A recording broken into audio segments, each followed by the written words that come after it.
लोगों का आप हुजूम देख सकते हैं, किस तरीके से जो उत्साह जो है वो युवाओं में किस तरीके से देखा जा रहा है। बूढ़े बुजुर्ग भी यहाँ पर आए हुए हैं उनको सपोर्ट करने के लिए, और पूरे हुजूम जो लगा हुआ है यहाँ पे, हज़ारों के हज़ार संख्या में लोग यहाँ पर आए हुए हैं। हमारे साथ कुछ लोग भी मौजूद हैं, उनसे बात करने की कोशिश कर। नॉर्थ ईस्ट से प्रत्याशी हैं, उनके सामने जो है मनोज तिवारी हैं, काफ़ी कांटे की टक्कर होने वाली है, तो इसको किस नज़रिए से देख रहे हैं? टक्कर क्या जी, इंडिया गठबंधन अब आ चुका है पूरी फॉर्म में। इनके साथ सारी कौमें एक साथ हो चुकी हैं, क्योंकि महंगाई से परेशान होकर ये अब ठान लिया सभी ने कि वोट है ना एनडीए के खिलाफ करना है, क्योंकि इंडिया गठबंधन ने वो हमें उम्मीदें दिखाई अपनी मैनिफेस्टो में, जिससे हमें आगे उम्मीद दिख रही है। वरना हर आदमी, गरीब आदमी तो बहुत ही मरने को तैयार है। आप देखिए हर चीज़ का कितना रेट बढ़ चुका है। अभी में 5 महीने में बहुत ज़्यादा महंगाई हो चुकी है। इसलिए इस मुद्दे पर सारे लोग देखिए, हर कौम के, हर तरह के, क्या हिंदू, क्या मुस्लिम, क्या सिख, क्या ईसाई, सारे लोग इकट्ठे हैं यहाँ पर, और आप हज़ारों की तादाद में देख सकते हैं, क्योंकि उनको पता है कि हमें कुछ राहत दे सकता है तो ये इंडिया गठबंधन में जुड़े हुए लोग दे सकते हैं। और भी लोगों से बात करता हूँ। सर, जिस तरीके से भाजपा सरकार ने मैनिफेस्टो निकाला,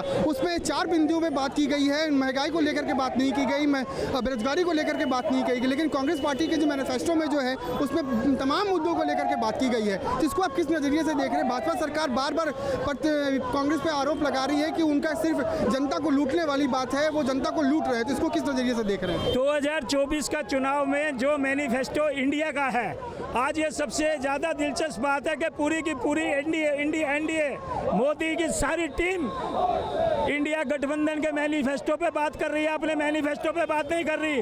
उनके मैनिफेस्टो में ऐसा कोई काम है ही नहीं जो जनता के लिए बताया गया हो। हर आदमी इंडिया गठबंधन के मैनिफेस्टो पे काम कर रहा है। ये वो मैनिफेस्टो है जो बात करता है कि हर युवा की पहली नौकरी पक्की। इस मैनिफेस्टो में ये कहा गया है कि भारत के हर गरीब महिला को 8,500 रुपये महीना मिलेगा। इस मैनिफेस्टो में 9 महीने के बच्चे से लेके 90 साल तक के व्यक्ति के लिए कुछ ना कुछ रखा गया है। ये मैनिफेस्टो महंगाई की बात करता है, ये मैनिफेस्टो शिक्षा की बात करता है, और सीधी बात ये है कि लड़ाई मोदी वर्सेस इंडिया है। सर, मैं आपसे जानना चाहूँगा, भाजपा सरकार 400 पार का नारा लगा रही है, वो जहाँ भी रैली कर रही है, अयोध्या में भी गए, वो मोदी जी अयोध्या में भी गए, वहाँ पर भी 400 पार का नारा लगाया, तो क्या लग रहा है कि 400 पार का नारा जो है वो साबित हो जाएगा? भैया वो अपने आप चाहे हर पार करें, ये उनकी अपनी मर्जी है। हमारा कन्याकुमारी आए हैं, इन्होंने हिंदू मुस्लिमों को एक करा हुआ है, हम इनके साथ हैं, सारा कौम इनके साथ है, और ये जीतेंगे इंशाल्लाह। कितनी सीटों आप लोग क्या उम्मीद कर रहे हैं? कांग्रेस पार्टी कितने सीट से आगे बढ़ेगी, क्या लगता है आप लोग? देखिए, हमारी पार्टी में इतने बड़े ज्योतिष नहीं जो ये बता दे कि कितनी सीट आएंगी। ये तो भाजपा वाले हैं, उनके वो हैं सबसे बड़े ज्योतिष। उनको ये तो पता कि हमारी 400 पार आएंगी, मगर उन्हें ये नहीं पता कि मणिपुर में माँ बहनों की इज्जत लूटी गई, उनको उसका ज्योतिष नहीं हुआ। उनको ये पता है इतने बड़े ज्योतिष के 400 पार होंगे, मगर उन्हें ये पता आज तक नहीं चला कि हमारे 40 शहीदों को पुलवामा में शहीद कर दिया गया। कहाँ से वो RDX आई थी, कहाँ से वो आई थी? सुनिए मेरी बात, सुनिए पहले। उनको ये नहीं पता चला, वो सब बकवास कर रहे हैं। हमें इतना पता है हमारी सरकार बनने जा रही है। ये जो टिकट दिया गया है देश को दिखाने के लिए गया है। जितने भी उग्रवादी और जितने भी बलात्कारी वो वाशिंग में जाके धुल के साफ हो गए मोदी जी के उसमें, उनके खिलाफ कोई कार्रवाई नहीं है। हमारी सरकार आने दो, हम कानून को दिखाएंगे। हमारे अगर कांग्रेस के अंदर या और किसी गठबंधन में उनके खिलाफ कार्रवाई साथ के साथ होगी। अगर कोई और मोमडन कर देता ये काम, अब तक वो जेल की सलाखों के पीछे होता।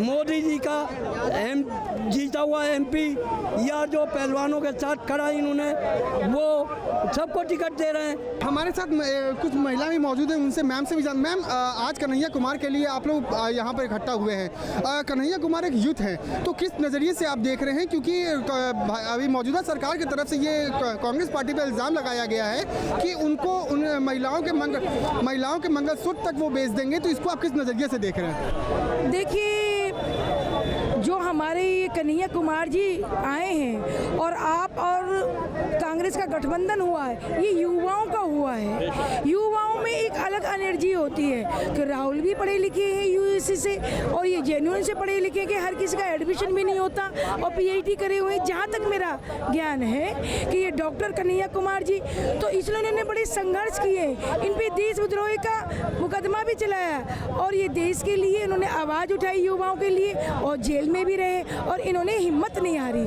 अगर आज की डेट में मोदी जी डरते हैं तो एक राहुल से, केजरीवाल जी से और कन्हैया से डरते हैं और बाकी किसी और से नहीं डरते। केजरीवाल का नाम लिया, वो सिटिंग सीएम है, उनको तिहाड़ जेल में बंद कर दिया गया, उन पे काफ़ी परेशानियां हो रही हैं, वो डायबिटिक पेशेंट है। तो जहां तक अभी हो रहे हैं, संजय सिंह बाहर अभी निकल चुके हैं, वो भी तमाम जगहों पर जाकर के रैलीज कर रहे हैं, तो अभी तक में उनको रियायत नहीं मिली है। तो उनका ये इल्ज़ाम, वो ये कह रहे हैं कि भाजपा सरकार की तरफ से मुझे चुनाव प्रचार प्रसार करने से रोकने के लिए इस तरीके की बातें की गई। बिल्कुल ठीक कह रहे हैं। हमारे केजरीवाल जी के लिए ये साजिश के तहत, मनोबल तोड़ने के तहत ही, ताकि ये अपनी पार्टी का प्रचार ना कर पाए, इसलिए इनको साजिश के तहत जेल में डाला गया। और जनता इनको जवाब देगी, वो हिम्मत हारने वाले नहीं है। अभी प्रचार हुआ सुनीता जी का, अगर वो चले गए जेल में तो क्या है, जनता उनको वोट से जवाब देगी, हमारी तानाशाही के खिलाफ देगी, सब कुछ करेगी और हमारी ही सरकार बनेगी। इन्हें डूब मरने की जगह भी नहीं रहेगी मोदी जी के लिए। तो देखा कि जिस तरीके से लोगों का उत्साह जो है वो अपने में ही दिखाई दे रहा है, और ऐसे में अब देखने वाली बात होगी किस तरीके से जो यहाँ पे के जो युवा प्रत्याशी जो है कांग्रेस पार्टी से कन्हैया कुमार, वो किस तरीके से सामने उभर करके आते हैं, क्योंकि यहाँ पे जो उनके सामने जो टक्कर देने के लिए है 2 बार से सांसद मनोज तिवारी हैं। अब देखने वाली बात होगी कि जब चुनाव के रुझान आते हैं तो किस तरीके से सामने उभर करके आते हैं। कैमरा पर्सन करण के साथ अभिषेक आनंद, इंडिया सुपरफास्ट, दिल्ली।